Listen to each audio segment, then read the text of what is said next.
السيلز الشاطر هو اللي ملوش طريقه ثابته في التعامل مع الناس.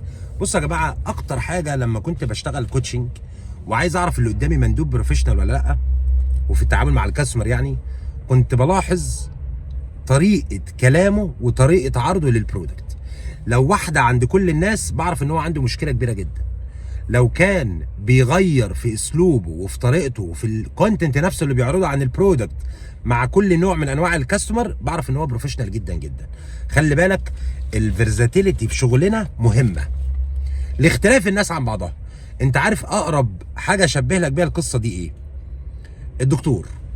الدكتور لما بيدخل له مريض بيوصف له الدواء كده من بره، يقول له انت شكلك عندك كذا وكذا فخد كذا وكذا من بره، ولا بيعمل ايه؟ بيساله، بيقول لك عندك ايه؟ تشتكي من ايه؟ اشتكيت كم مره؟ حصل ايه؟ وصلت لفين؟ خدت دواء قبل كده ولا لا؟ انت شغلانتك في السيلز زيك زي الدكتور بالظبط. اذا ما عرفتش تسال وتعمل بروبنج للي قدامك وتعرف السيتويشن بتاعه دلوقتي ايه، مش هتقدر انك تتعامل معاه بشكل كاستمايزد عليه هو.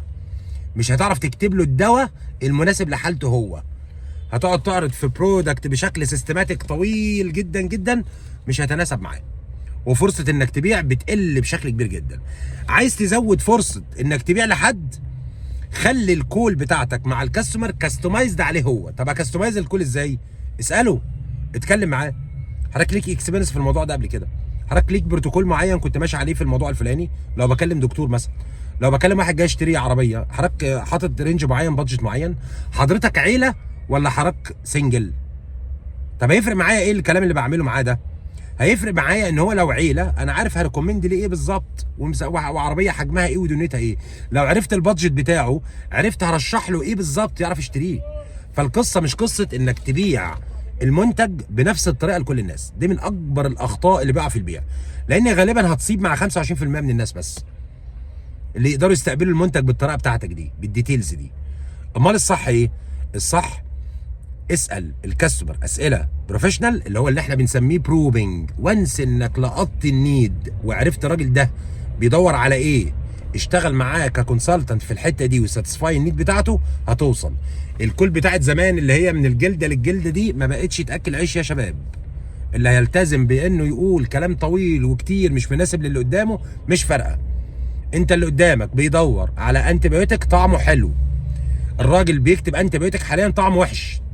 هتمسك كلمه انتيبيوتيك ونبيع فيها يمين وشمال وستادي وترايل ومش قادرين نبيع قد ايه اضافتنا لطعم البرودكت يفرق مع الطفل اللي الام بتكتفه وبيمس الدوز وبيخسر الدوز؟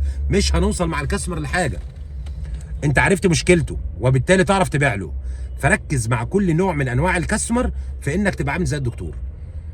فيجي يقول لك ما تسالش، يتفضل على طول. ده ستايل من بعض الناس نتكلم عنه في السوشيال ستايل بعدين لوحده يعني، لان في طبيعه بعض الناس كده يعني. بس قول له انا عايز استفيد منك، انا عايز عشان اوفر وقت حضرتك، عشان اساعدك في الاختيار المناسب. ممكن حضرتك تقول لي حضرتك بتدور على حاجه معينه، في دماغك حاجه معينه، ليك اكسبيرينس معينه، ليك بادجت معين، اسره، طفل. الاسئله اللي هي ريليفنت او تناسب الحاجه اللي انت عايز تبيعها يعني. ودي بنشتغل عليها كتير في الكورسز في حاجه اسمها البروبنج تكنيك. ازاي نسال اسئله اوبند وكلوزد وتشويس وليدنج كويشن عشان نوصل للنيد. وانس ان انت لقطت النيد تعرف تخلي البرودكت فيت قوي للنيد دي، ففرصه انك تبيع اعلى بكتير. وبالتوفيق دايما ان شاء الله.